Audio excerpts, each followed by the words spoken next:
Warriors will likely be without their two-time MVP in the first round of the playoffs, but their coach isn't concerned about the team's chances in the playoffs. Steve Kerr said yesterday that the Warriors can beat anyone, even without Steph Curry, regular season or playoffs. Did I mention he's going to be on the show tomorrow? We'll ask him about that. Max, do you agree with Kerr?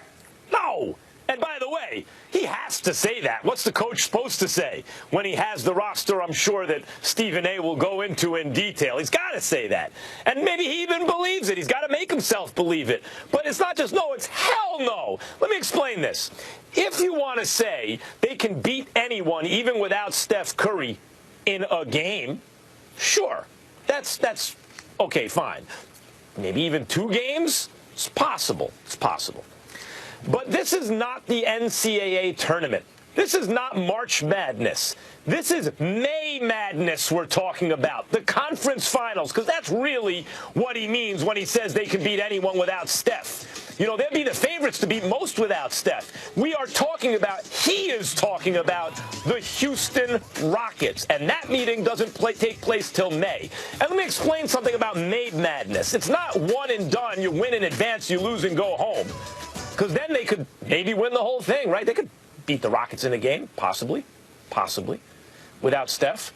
You got to beat the Rockets 4 times in 7 games. And I will say again, as I always say when this comes up, the Rockets, fully loaded, have lost twice all season. Now you got to beat them 4 out of 7, twice all season. And those circumstances under which they lost will not present themselves in the playoffs. First, they lost to the Pelicans, who had Boogie and AD. That doesn't exist anymore. By 1 possession on the road, and then they lost to the Raptors. They were playing their 3rd game in 4 nights, the 2nd of back-to-back. That will not happen in the playoffs. Those are their only 2 losses of the entire season. That team will simply not be beaten 4 times in 7 games, maybe even with a healthy Steph Curry. Maybe they should be the favorites anyway, period. But without Steph, the Warriors have no shot against the Rockets.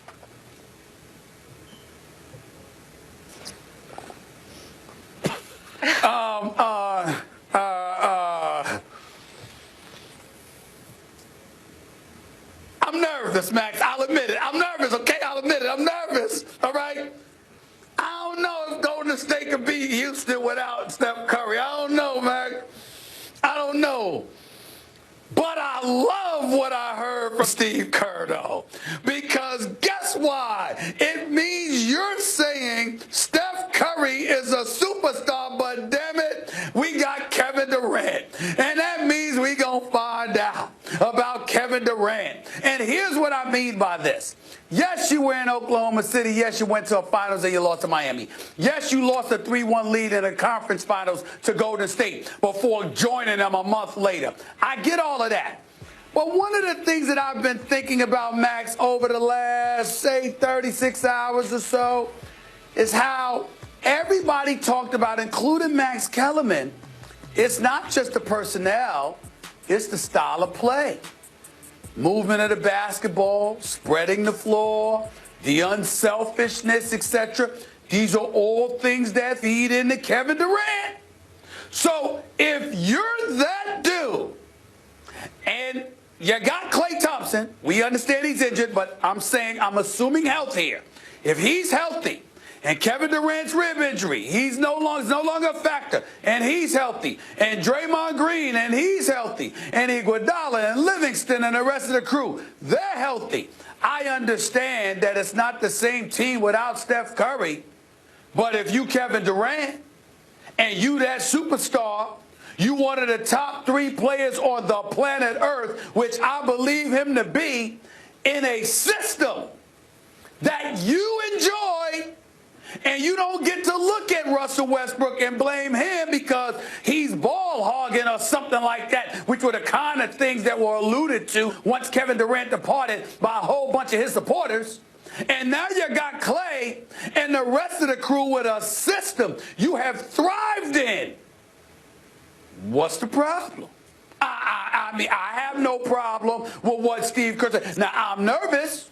I will openly confess to you, I shouldn't say nervous, because if Houston won, I'd actually be happy, because that means I'd be in H-Town in June instead of out in Oakland. You understand? I don't have no problem with that. But what I'm saying is, I don't really look at it and say, it's not impossible. If Kevin Durant is that superstar in this system and he's got everyone else outside of Steph Curry, what's the problem?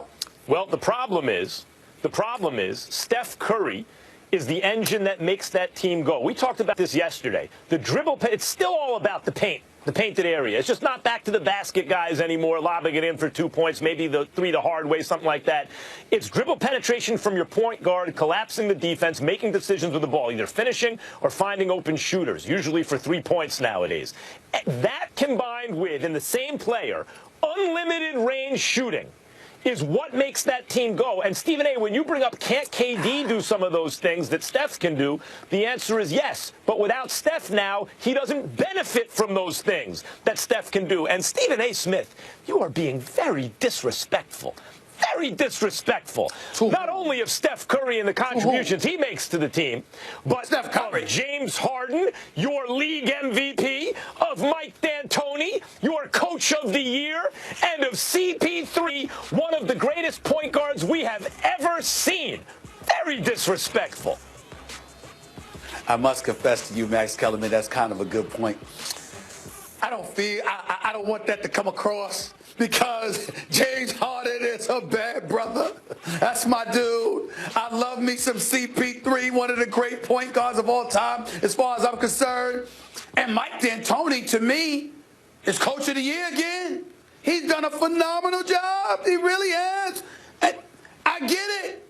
All I'm saying is, Kevin Durant is a superstar, and I love the challenge. The more I think about it, the more I'm liking the possibility that he gonna have to show up and stuff. Cause we gonna find out. Because you gotta remember, when Kevin Durant left, this is the stuff that we haven't talked about in over a year. Russell Westbrook, one of the reasons we got on Kevin Durant is because, not just because he left Russell Westbrook hanging in terms of Russell Westbrook taking a lot of the blame. But now that you're in the system that you want to be in with everybody else, if you that star, so are you saying, Stephen A., are you saying, much like LeBron James had to step it up against that 73-win Warriors team, now Kevin Durant has to pull a LeBron James against this apparently unbeatable Houston team without Steph?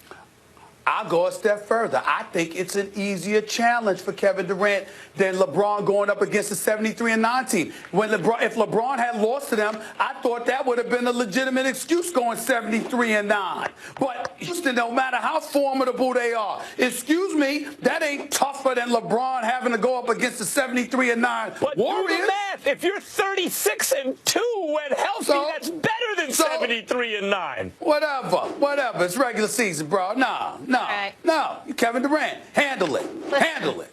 I like Stephen A. We rarely get to see that side. I'm a little nervous. I gotta admit, Max, I'm a little nervous. with my Austin Power, the spy who shagged me pose. I'm a little nervous. You learned that with all your acting on soap operas. We know. Brick taught you that. All right, guys. The Warriors have lost 5 of their last 8 and now sit 5.5 games behind the Rockets in the West. Steph Curry on the show tomorrow. Can't wait to talk to him. Coming up, last week we debated who would get a job in the NFL sooner, Johnny Manziel or Colin Kaepernick, and Johnny responded. Stephen A.'s got something to say about it. Plus, talks between the Steelers and Le'Veon Bell are reportedly at a standstill. Max will tell us what this situation means for the future running backs coming into the league. Stay tuned for that combo.